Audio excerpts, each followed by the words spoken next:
Welcome back to the Up in the Sky podcast. I'm your host, Micah Messer. It's been a busy week in the flight sim world, so let's jump straight into the latest updates. First up, PMDG has finally given us a release window for their highly anticipated Boeing 777-200ER for Microsoft Flight Simulator 2020 and 2024. According to their latest post on April 10th, the 777 is slated to hit the virtual skies in Q2 of 2025. That's April, which is the month we're in now, to June, for those who are keeping track. Here's how we expect the releases to come. The 777-200ER should be released sometime between April 16th and April 29th. The 777 freight model is expected sometime between mid to late May, and the 777-300ER should be expected to drop around the same time as the freight model. The 777-200LR is expected late May to early June. Like all expected releases, these dates may shift. That's not the only update PMDG gave us. They are expecting to release the 737NG series to 2024 at some time in the future, but there's no date listed. They're also expecting to release their 747 to 2024 sometime after they've completed the 737. So definitely some things coming down the pipe for those who are on Microsoft Flight Simulator 2024. PMDG's Robert Randazzo emphasized they're focusing on polishing this beast to meet their significant quality standards, which is to be expected.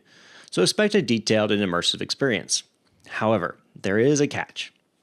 No new aircraft titles from PMDG for Microsoft Flight Simulator 2020 are planned beyond the 777 series for now, as they shift their focus to Microsoft Flight Simulator 2024 compatibility.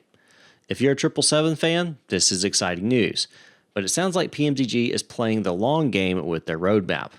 You can check out the full details on their post. I've linked it in the description down below.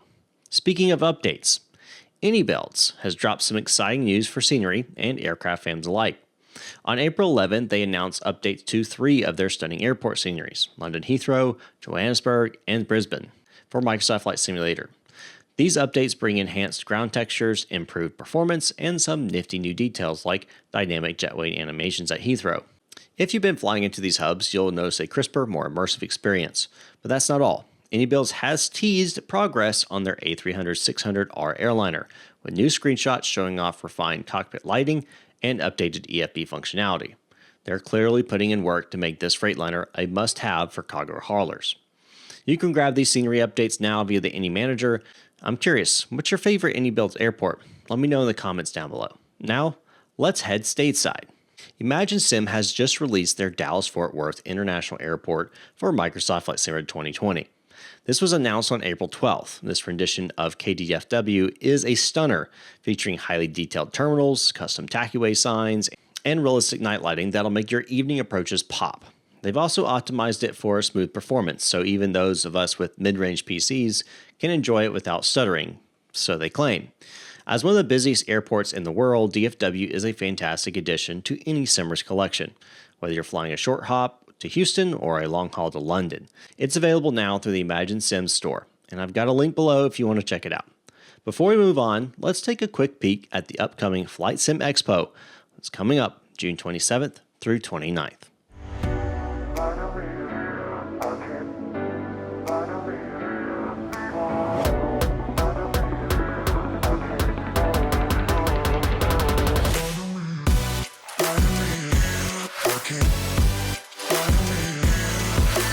I think this is a great opportunity for the Pilot Club to meet flight sim enthusiasts, to network with other developers and communities, and to promote the hobby of flight simulation.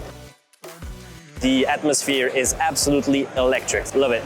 If you're a beginner, if you're an expert, if you're trying to meet new people, if you want to get your hands on some pretty awesome hardware, this is the place to be. I could not recommend this enough to everyone else. This is just an awesome opportunity to hang out. It gets together our entire hobby, everyone interested, everything from fixed wing, helicopter, virtual reality, everything in between, and brings us all to one place to collaborate on ideas and bring us all together. It is a great opportunity if you are a serious flight simmer to meet the developers, to meet the flight sim communities, to see the new products that are coming out, to actually test them, to connect, and enhance and continue this great hobby of flight simulation. Every year we're getting bigger and bigger. There are more and more vendors here, more sim experiences to be a part of.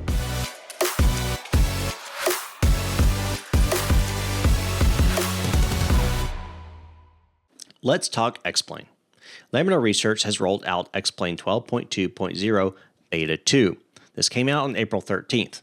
This is building on the major graphics overhaul from the first beta, which I talked about in the video before.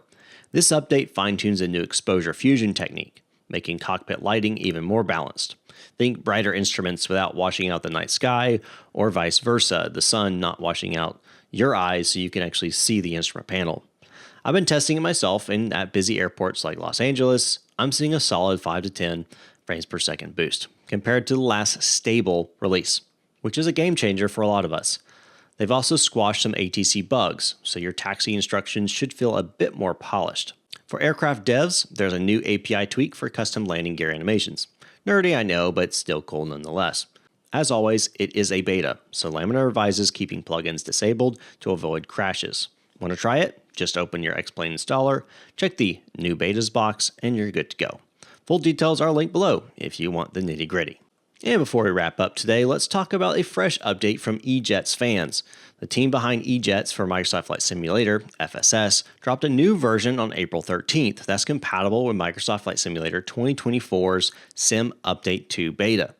This release, right now available exclusively through Contrail, brings most of Flight Simulator 2020 features over to 2024 with only a few minor bugs, which is to be kind of expected with this developer.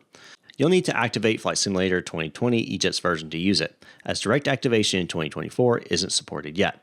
One quirk you should be aware of. SimBrief Flight ID imports via the McDo aren't working, so you'll need to use the livery tail number, the SimBrief app on the default Microsoft Flight Simulator tablet, or manually enter your route.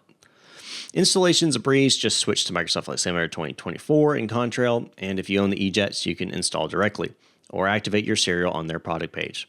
The team's already hard at work on the custom FSS version for both sims, but there's no release date yet. As you know, this has been something we've been asking for years. Oh, and they've also asked us to hold off on bug reports for now. So Flight Simulator 2020 users, you're unaffected and can keep flying as usual. Check the link below for the full scoop. And that's all for this week's Flight Sim News Roundup. Are you hyped about the PMDG 777, or maybe planning a cargo run with the iniBuilds A300 when it drops? Drop your thoughts in the comments down below. I love hearing what you're flying and what you're doing. If you enjoyed this episode, give us a thumbs up, hit the subscribe, and ring that bell to stay in the loop. I'll see you all next time, up in the sky.